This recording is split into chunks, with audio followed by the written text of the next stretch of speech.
देश भर में धर्म और धार्मिक सहिष्णुता के मुद्दों पर अपने बयानों से हमेशा चर्चाओं में रहने वाले केरल के राज्यपाल आरिफ मोहम्मद खान ने भारत के बंटवारे को नाजायज करार दिया है। आज इंदौर में आयोजित 3 दिवसीय साहित्य सम्मेलन के शुभारंभ के मौके पर राज्यपाल खान ने कहा कि मोहम्मद अली जिन्ना को इस्लाम का कितना ज्ञान था, इसका उल्लेख कई किताबों में मिल जाता है। उस समय बंटवारे की मांग के विरोध में मौलाना आजाद दीवारों पर सर पटक पटक कर रह गए कि पाकिस्तान की धर्म के आधार पर मांग जायज नहीं है, लेकिन जिन्ना ने उनकी बात नहीं मानी।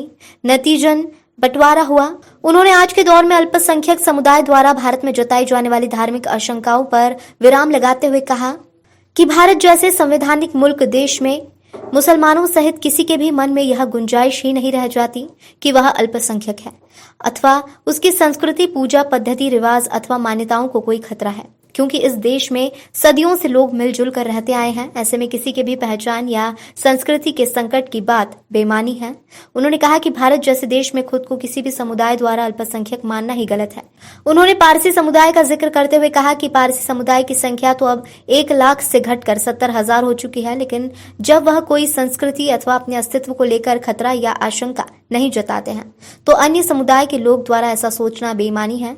उन्होंने कहा कि आज के दौर में किसी को भी रन डाउन करने का कोई मतलब नहीं है, लेकिन सभी जानते हैं कि भारत का बंटवारा जायज नहीं था। उनकी नोटिंग है और आपको इंटरनेट पे मिल जाएगी अगर आप चाहें। अंग्रेजी में पढ़ के मैं समय ज्यादा हो जाएगा, इसलिए मैं उसका हिंदी अनुवाद पढ़ रहा हूं। उन्होंने लिखा कि मैं नहीं जानता कि हिंदुस्तान के भविष्य के बारे में क्या नजरिया अपनाया जाए। हिंदुस्तानियों के बीच विचारों की और काम करने की समानता हमारे लिए राजनीतिक दृष्टिकोण से बहुत खतरनाक साबित हो सकती है और उनके बीच अलगाव और दूरियां स्थानीय प्रशासन के लिए कठिनाइयां पैदा कर सकता है।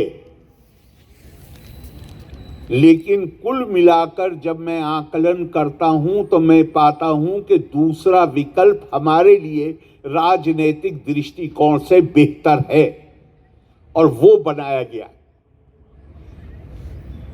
और उसके नतीजे में सारी नीतियां मौलाना आजाद, दीवा और जिन्ना, मैं किसी के बारे में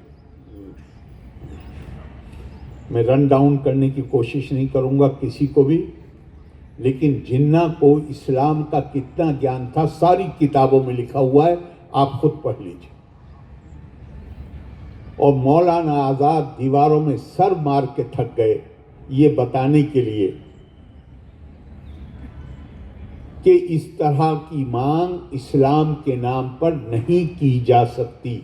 मैं डिटेल में नहीं जाऊंगा, समय उतना नहीं। अब दूसरी पॉइंट पर आता हूं, क्या भारत में किसी मुसलमानों के नहीं, किसी के लिए भी इसकी गुंजाइश है कि वो अपनी पहचान को लेकर चिंतित महसूस करे, उसके मन में आशंका पैदा हो? हमारे यहाँ तो हमारे पारसी भाई भी हैं, बहनें हैं, जो दुनिया में उनकी तादाद ही अब तो शायद 1 लाख भी नहीं है साहब, 70,000 के भी से भी कम है। वो तो सबसे छोटे हैं। क्या किसी के मन में आशंका आई कि उनकी आस्था पद्धति, उनके रस्म रिवाज, उनको भारत में कोई खतरा हो सकता है? दुनिया में जितनी संस्कृतियां हैं वो परिभाषित होती थी तो लोगों को अछूत बनाया गया था। केरला या साउथ में और खास तौर से केरला में वो व्यवस्था यहां से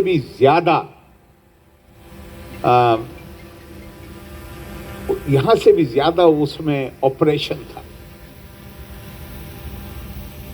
अब एक तरीका तो ये है कि आप खड़े हुई सुधारने के लिए समाज को, और आपके तरीके ऐसे हों जिसमें कि कॉन्फ्लिक्ट हो, टकराव हो, तो बाज़ वक्त ऐसा आंदोलन कामयाब हो जाते हैं, लेकिन कॉन्फ्लिक्ट के नतीजे में जो मनमुट चुना। उन्होंने कहा कि जब वही ब्रह्मा है जो तुम्हारे अंदर भी निवास करता है और मेरे अंदर भी निवास करता है, तो हम किसी को छोटा और बड़ा कैसे मान सकते? और ऐसा आंदोलन कामयाब हुआ।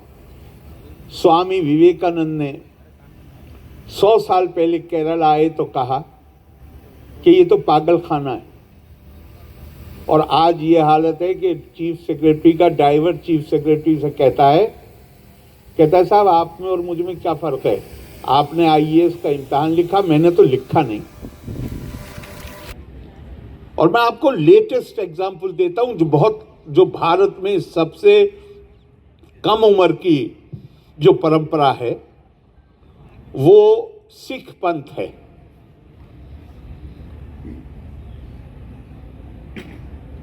Golden temple Amritsar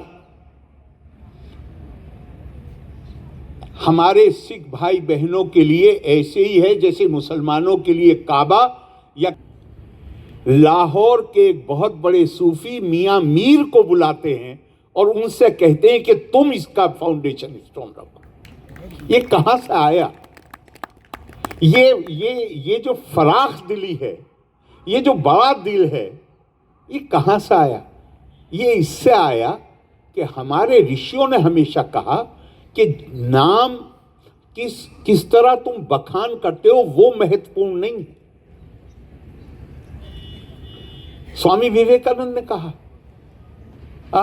Chicago parliament में 1893 में, मैं उस देश से आता हूं जहां करोड़ों लोग सुबह को अपना दिन शुरू करते हैं इस प्रार्थना के साथ, रुचि नाम वैची तिरिया दिर्जु कुटिल दाना पज्जुशाम निर्णामेको गम्यस्तमसी पैसा मांडवे। जिस तरह विभिन्न नदी नाले अपने अपने स्रोतों से, और फिर रिलीजन के सेंस में